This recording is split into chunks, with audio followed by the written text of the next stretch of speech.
First இந்த recipe பண்றதுக்கு நான் 1 கப் அளவுக்கு மைதா மாவு எடுத்திருக்கேன். இது ஒரு பாத்திரத்துல சேர்த்துக்கோங்க. இது கூடவே ஒரு 1/4 டீஸ்பூன் அளவுக்கு பேக்கிங் பவுடர் சேர்த்துக்கோங்க. இது கூட ஒரு 1/2 டீஸ்பூன் அளவுக்கு சர்க்கரை சேர்த்துக்கோங்க. சர்க்கரை சேர்த்துட்டு இதுல ஒரு 2 பிஞ்ச் அளவுக்கு பேக்கிங் சோடா சேர்த்துட்டு இது கூடவே ஒரு பிஞ்ச் சால்ட் சேர்த்துக்கோங்க. இதுல ஒரு 2 டேபிள் ஸ்பூன் அளவுக்கு தயிர் சேர்த்துக்கோங்க.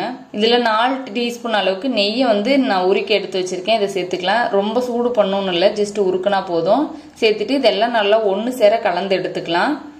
மாவு நல்லா கலந்துட்டு எடுத்து கையில பிடிச்சு பார்த்தா நல்லா பிடிக்க வரணும். இதுதான் சரியா இருக்கும். ரொம்ப நெய் சேர்த்துட்டீங்க அப்படின்னா நம்மளுக்கு சரியா பொரிச்சு எடுக்கிறதுக்கு வராது.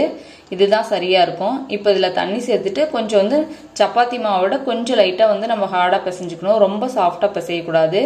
இப்போ இந்த மாதிரி இருக்கணும். அப்படி விரிச்சு பார்த்தா இந்த மாதிரி லேயர் மாதிரி இருக்கணும். இதுதான் சரியான பதம். மாவு நல்லா பிசைஞ்சாச்சு.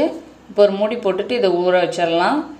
நம்ம அதுக்குள்ள சக்கரை பாகு ரெடி பண்ணிக்கலாம். அதுக்கு ஒரு பாத்திரத்துல நான் 1 கப் அளவுக்கு சக்கரை எடுத்திருக்கேன். எந்த கப்ல மாவு அளந்தமோ அதுலயே சக்கரை எடுத்துக்கோங்க. இதுல ஒரு 3/4 கப் அளவுக்கு தண்ணி சேர்த்துட்டு நல்லா சர்க்கரையெல்லாம் கரைஞ்சி நல்லா இது கொதி ஒரு கம்பி பதம் வரணும். அந்த அளவுக்கு இதை நம்ம காய்ச்சி எடுத்துக்கலாம். அதுதான் சரியா இருக்கும். இப்போ சர்க்கரையெல்லாம் நல்லா கரைஞ்சி நல்லா கொதிச்சு வந்துருச்சு.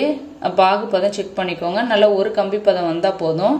இப்போ சக்கரை பாகு நல்லா ரெடி ஆயிருச்சு. இந்த மாதிரி ரெடி ஆனதுக்கு அப்புறம் இதுல ஒரு 2 ஏலக்காய் தட்டி வச்சிருக்கேன். இதை நீங்க பவுடரா கூட சேர்த்துக்கலாம்.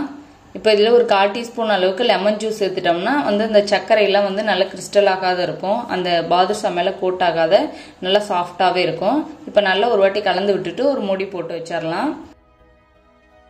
இப்போ நம்ம இந்த மாவு குட்டி குட்டியா சின்னதா நம்ம உருண்டையா பிடிச்சி எடுத்துக்கலாம். நம்ம மினி பாதுஷா செய்யறதுனால சின்ன சின்ன உருண்டையா எடுத்து போட்டா போதும். இப்போ இதை எடுத்துட்டு கையில நல்லா உருட்டிக்கலாம். ஒரு வாட்டி உருட்டிட்டு நல்லா ப்ரெஸ் பண்ணா அப்படி நல்லா தட்டையாயிரும். இப்போ இதுக்கப்புறம் நம்ம கட்டை விரலை வச்சு இது மாதிரி லேசா ப்ரெஸ் பண்ணுங்க. ப்ரெஸ் பண்ணிட்டு அப்படியே எடுத்து நம்மளோட கட்டை விரலுக்கு கீழே இருக்குல்ல இந்த இடத்துல இப்போ இது போல வீடியோல காட்டுறது மாதிரியே நீங்க செஞ்சு வச்சுட்டு மறுபடியும் இந்த கை வச்சு அழுத்துனீங்கன்னா அழகா ஷேப் வந்துடும்.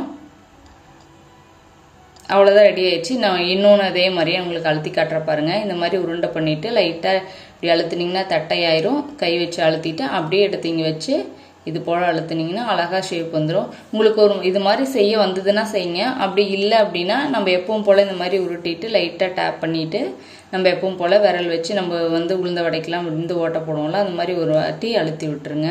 உங்களுக்கு எப்படி வருதோ அந்த மாதிரி செஞ்சுக்கலாம். இப்போ எல்லாத்தையும் தட்டி வச்சாச்சு. எண்ணெய் இந்த மாதிரி ரொம்ப காஞ்சிட்டு இருக்க கூடாது. இதுக்கு குறைவான தீயில தான் இருக்கணும்.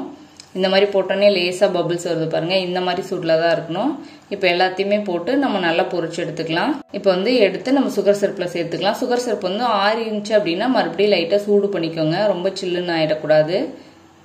இப்போ இது எல்லாத்தையும் சேர்த்துட்டு ஒரு நல்ல 10 நிமிஷத்துக்கு இதுல நல்லா ஊற வச்சுக்கலாம். நல்லா பரட்டி விட்டுட்டு எல்லாத்துலயும் நல்லா கோட்டாகிற மாதிரி நல்லா கலந்து வச்சுக்கலாம்.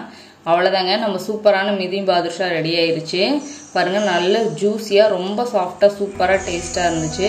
நீங்களும் இந்த ரெசிபியை ட்ரை பண்ணி பாருங்க. உங்களுக்கு பிடிச்சிருந்துச்சுன்னா லைக் பண்ணுங்க, ஷேர் பண்ணுங்க. நம்ம தெய்வாஸ் நாள் சேனலுக்கு சப்ஸ்கிரைப் பண்ணிக்கோங்க.